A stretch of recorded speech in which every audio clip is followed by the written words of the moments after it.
And our first story, Deputy Upper West Regional Minister Amidu Chena Isahaku says the Northern Development Authority, when established by government, will be devoid of scandals. The authority will be mandated to improve the fortunes of the regions of the North in terms of development. Addressing a stakeholders conference on the master plan of the Savannah Accelerated Development Authority, Mr. Amidu Isahaku noted government will soon pass a bill to transform SADA into the Northern Development Authority. We bring a report by Rafiq Salam from Wa.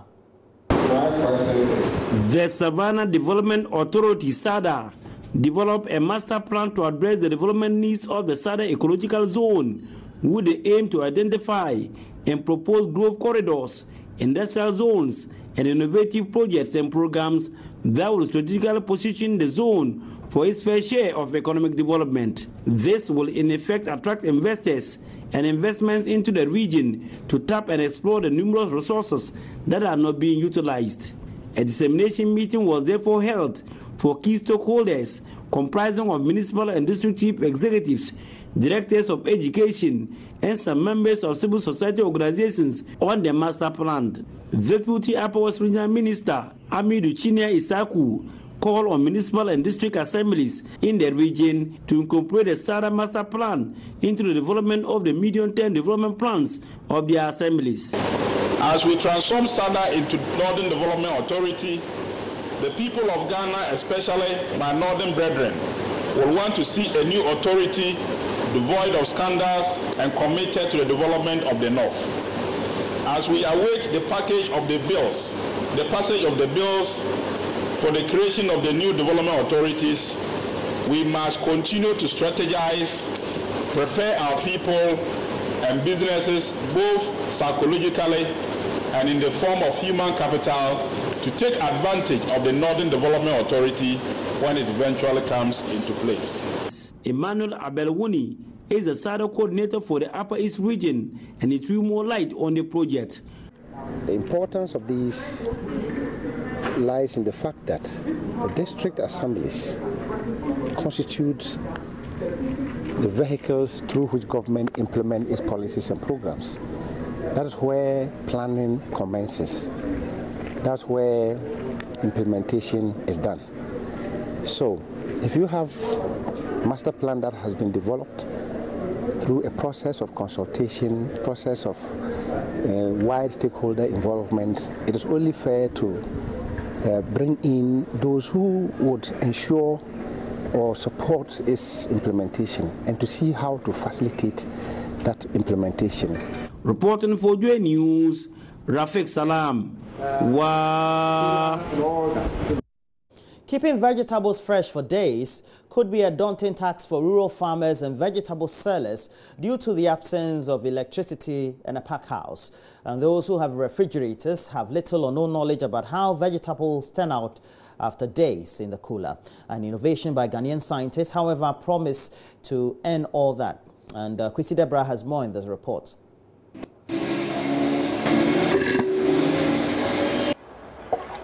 The earthenware pot, known locally as water cooler, until recently was the most common cooling agent. It achieves this by a process known as evaporative cooling. It means water vapor escapes through the pores of the pot to take away heat from the water, resulting in temperature drop. The process can be likened to sweating in the human body. This whole concept is about a safe and secured way that people in the rural areas can store food. We call it the pot-in-pot refrigerator. The KNUST's pot-in-pot refrigerator is made by putting a smaller clay pot inside a larger one with wet sand in between the two. Really? As the water evaporates, it cools the inside. The inner pot is composed of other smaller pots for keeping different kinds of vegetables fresh for some time.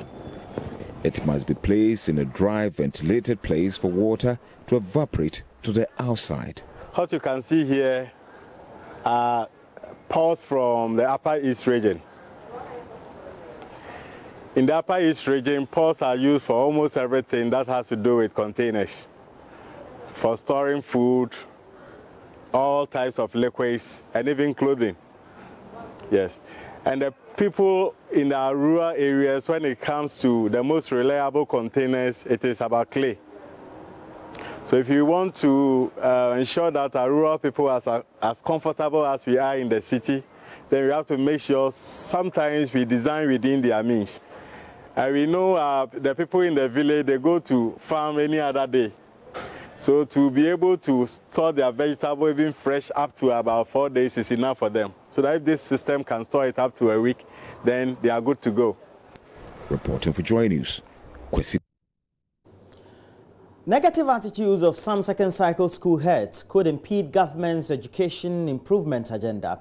That's a fear of some local non-governmental organizations, and one particularly, the Asante Professionals Club. The statement is a reaction to what members say are difficulties they are encountering in getting access to schools for career and other guidance programs for students.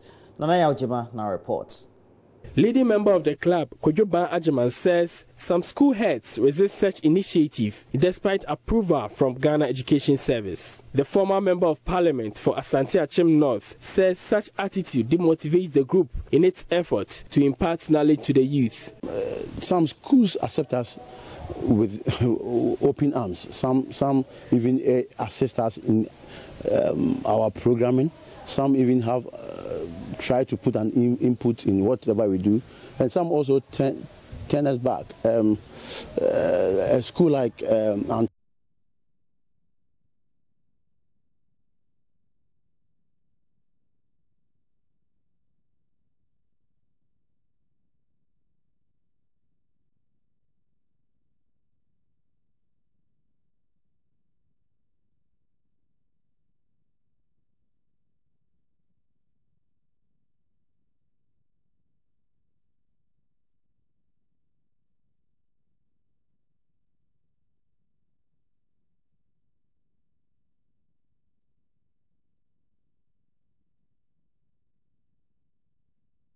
Asante Professionals Club is made up of professionals of all fields. It has since inception organized career guidance and health education for students in less endowed senior high schools. Meanwhile, members have lauded government for introducing the free SHS policy. Club president Vincent Frimpong Menu believes the program will help address illiteracy in the country.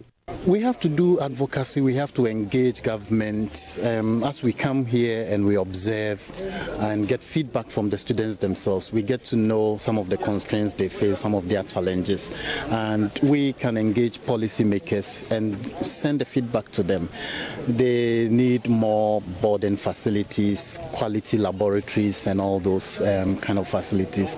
And just as the other schools have, we know that resources are limited, but government should continue to press hard. Now there's the introduction of free SHS, which is going to put pressure on the facilities that these schools have.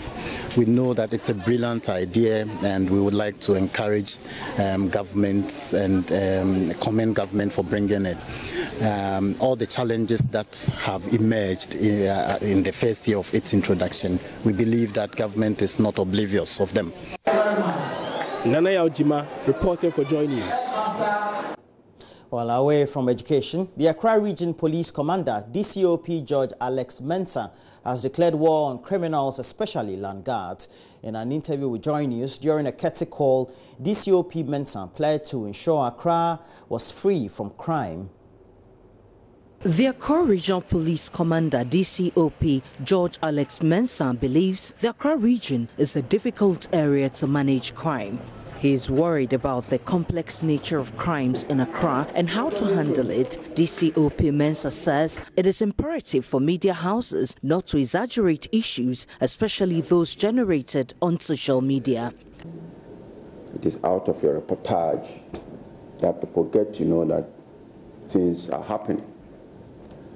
Sometimes it's blown out of proportion and the fear becomes so much so that the authorities try to shiver. Last Sunday, we all heard that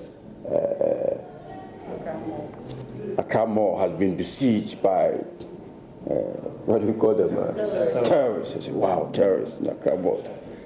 Fortunately for me, that very moment I was at the mall.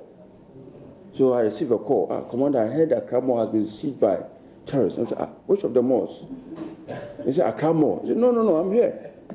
I'm in Accra Mall. He said, but we've heard. I said, no, that's not true. Okay, let me walk through. So I walked through. I came back. I said, nothing is happening. But some media houses were blowing these, and people were shifting. People were calling from as far as Tamale and others. He's also worried the land guard situation is threatening the peace of many residents in Accra, and that, he says, will be one of the key areas of focus during his tenure. The problem of land guard is now becoming a menace. It's becoming huge in Accra. Why? Because there are a lot of chiefs around. You go to a certain place and you have 5 chiefs. And each of the chiefs is selling land. And once you buy the land, they tell you, you build it. Just build it quickly. Otherwise, you start, then the next day somebody will come and break it. Some even come with arms.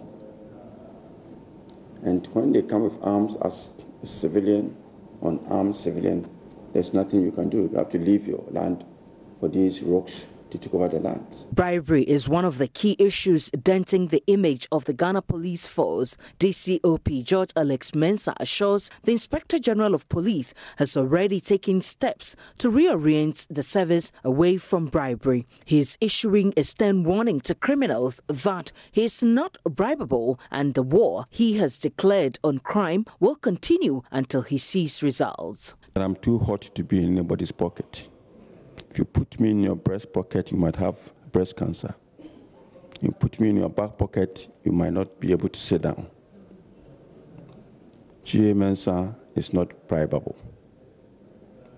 As I said, we've declared war on armed robbers and land guards, and that war will continue, no matter what. DCOP Mensah, who takes over from DCOP Osaberima Owari Asare Pinkro II, was accompanied by Regional Operations Commander, the staff officer, and other officers. They were later conducted round television and radio studios of the Multimedia Group Limited.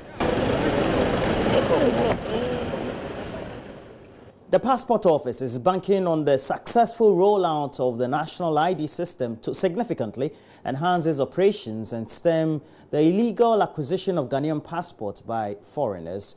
At a news conference in Accra on Wednesday, it also announced it would soon roll out the chip-embedded passport to further enhance the security of the travel document and make it a lot more difficult for it to be faked. Officials have meanwhile been celebrating what they say was a marked improvement in their processes, which makes the acquisition of a passport possible in 3 days. The Director of Passports, Emmanuel Enos, was quite confident about the improvements which have made it possible for the travel document to be available to online applicants in 3 days. He says they currently churn out between 150 to 200 passports daily. You apply online, and then less than 4 days, 3 days, you get the results. We operate from 8:30 in Accra Park, from 8:30 to 12:30. We attend to 200 people between 8:30 to 12:30, meaning every hour we attend to 50 applications. Now they go on break from 12:30 to 1:30, and then from 1:30 to 3:30 they attend to 100 more people. So a day, almost about 300. He says as many as 10,000 passports are currently awaiting their owners. On the phenomenon of foreigners legally acquiring Ghanaian passports, which has sullied its once enviable reputation, the Director of Passports outlined the measures to restore its dignity. We believe that physically, if the person appears before you and you interrogate the person, it's better. You will be able to know whether this person is a Ghanaian or not. We all have to assist, because we see it is all of us that front for these people. If a foreigner comes and you ask, upon interrogation, you ask that the person should produce the mother or the father, and you get Ghanaians, some people coming. Though he did not give a date, he says the chip-embedded passports will be rolled out soon. With the biometric passports that we are using now. The security features are enormous, even though it is not up to the standard of the e-passports where we want to get to. The Passport Office, meanwhile, says online application centers will soon be replicated across the regions, with Tema expected to have its own center before the end of the year. For JoyNews, my name is Hannah Odami. And that's it for the latest news tidbits we have. We have a lot more news. We'll be looking at the newspapers. We have a couple of them in the studio. And then we'll look at what stories are dominating the various online portals. But today is your birthday, and Samuel Ametepe, you are in Romford, UK. And this one is coming from not only me, but also your mom, Ifua Antoinette, your aunties. We have Paulina, we have Auntie Gloria, we have Auntie Felicia, and the rest of the family in Ghana, the UK, Canada, the US, and also in Togo. We hope that you enjoy this. And it's from Akese Brimpong, and he features Calvis Hammond. Please do enjoy Closer.